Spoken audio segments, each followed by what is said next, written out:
Peggy 16.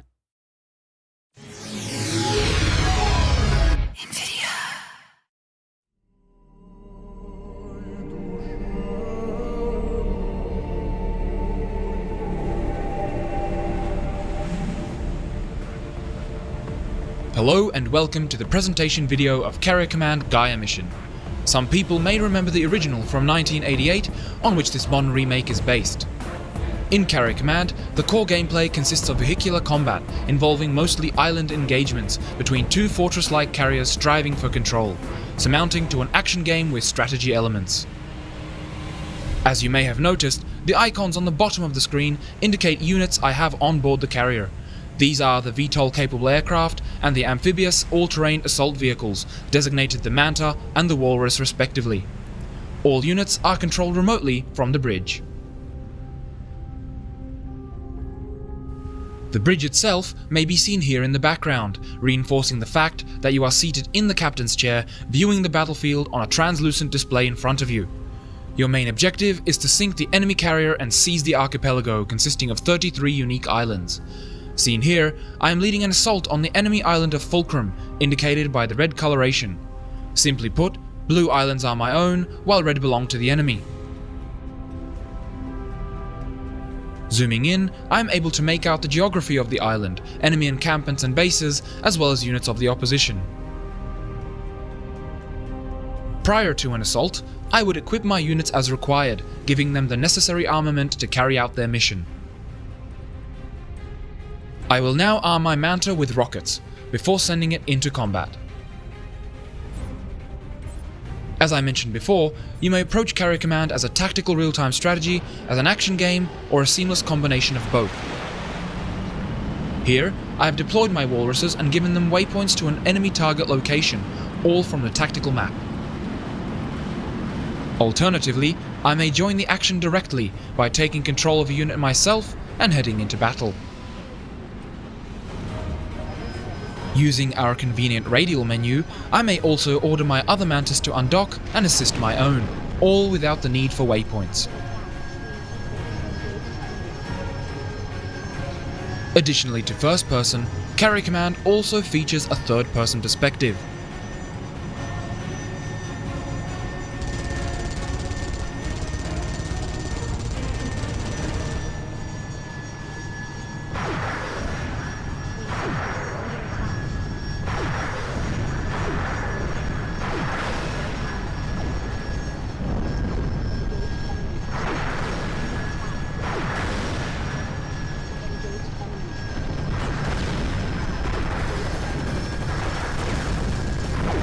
At any point in the action, I may return control to the onboard computer.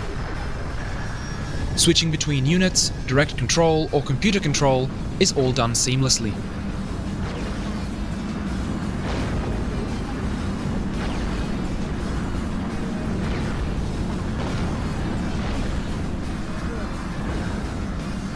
The convenient picture-in-picture preview window in the top right-hand corner of the map allows me to monitor what the unit is doing while attending to other tasks.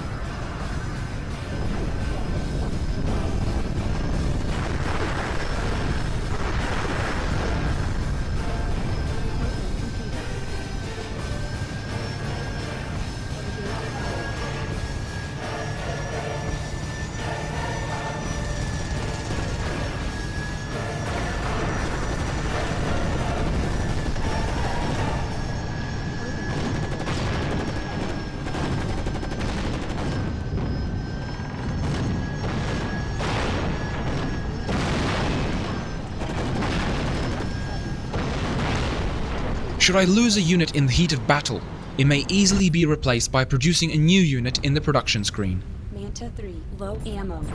Here I may queue items to be built, which will be available on my stockpile island once complete. Herein lays another strategic element, island setup. An island may be configured to supply materials, produce items, or serve as a defensive stronghold. Although islands are set up to specific types by default, you may adjust them as you see fit, adding strategic depth to how you manage your island network. Items from the stockpile may be transferred to the carrier by a submersible supply submarine. or by sailing to the island directly. Once sent, the supply bark will make its way to the carrier in real time. The carrier may also be controlled manually. Whenever you feel combat operations on the current island are complete, or you have pressing matters elsewhere, such as defending your own island from an enemy carrier attack, you may choose to set sail. You may perform this manually, or you may take advantage of the carrier's onboard navigation system and instruct the carrier to sail to your selected destination. The benefit of this approach is that you make use of the carrier's internal time warp system, compressing time to significantly reduce the length of the trip. Overall, this is Carrier Command's core gameplay experience, present in both of the game's two distinct campaigns. As opposed to random island positions, configurable campaign options, and virtually unlimited variability featured in the strategic campaign, Carrier Command's story-driven Gaea Mission presents a more firmly defined, progressive gameplay experience, offering a tutorial as well as various special features and missions unique to this campaign. The cutscene currently playing on the screen is the intro sequence to the first section of the Gaea Mission campaign. The story revolves around two competing factions striving for dominance, the UEC and the power-hungry APA.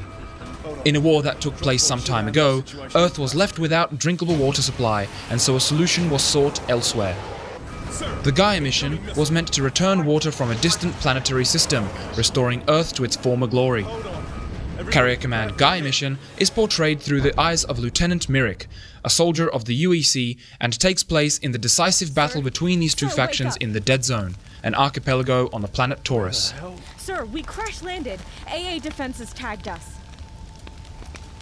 Sir, no one survived Things from turn the other sour, pod. however, when Myrik's drop pod is shot down, leaving his team stranded on the island Vulcan, where our story begins.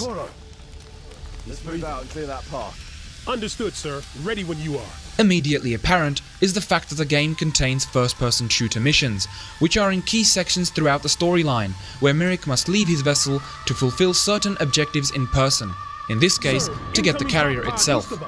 These missions, while representing only a minor portion of the campaign, make the whole story more personal and close to the chest, as Myrik is not protected by the armored hull of the carrier when on foot. Whoa, bloody hell. Okay, let's keep moving. Taking a look at another scenario, we can see here that Myrik must disrupt APA artillery intent on destroying the UEC-owned island's installations. Engaging the enemy head-on seems to work, and the APA artillery quickly decides to abort, retreating from the island.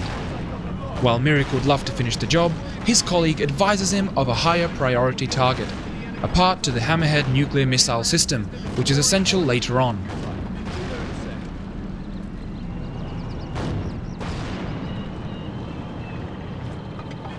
Once we arrive at the research center where the part is being stored, Myrik exits the vehicle and makes his way indoors. Personnel combat shield 1-2 minor incoming detected.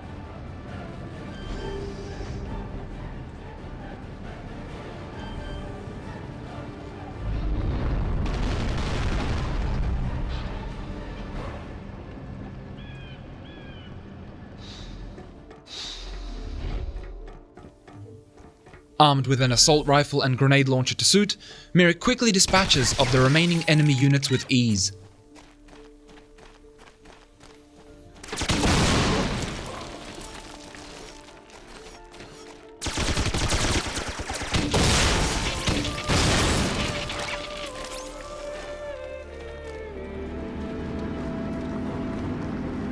Packed with adrenaline-pumping action, no unit is spared when it comes to blasting through the opposing defenses to take down the fleeing enemy captain, as can be seen here, where Myrik takes control of the heavy weapons while his colleague does the driving.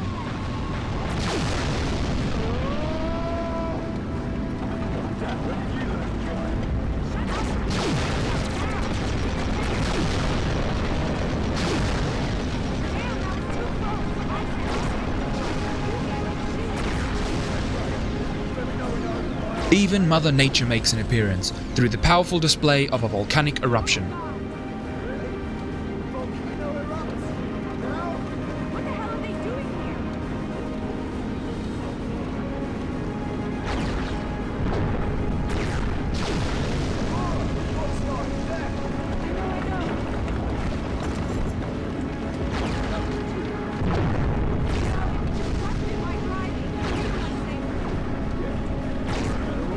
Fiery inferno or heavy rain, the chase continues in any weather conditions. But not to spoil too much, let me stop it there and move on to the strategy campaign setup screen, where the various options and settings ultimately result in a highly variable game with virtually unlimited replayability.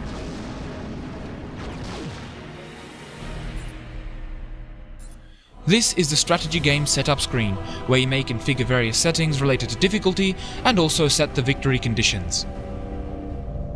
With this setup, I may be playing for an afternoon, where the enemy has practically no chance of defeating me unless I make a catastrophic mistake. Alternatively, if you're feeling more adventurous, this setup could take the rest of the month to complete, where every decision may lead to victory or defeat. We hope you enjoyed watching the Carrier Command Gaea Mission presentation video.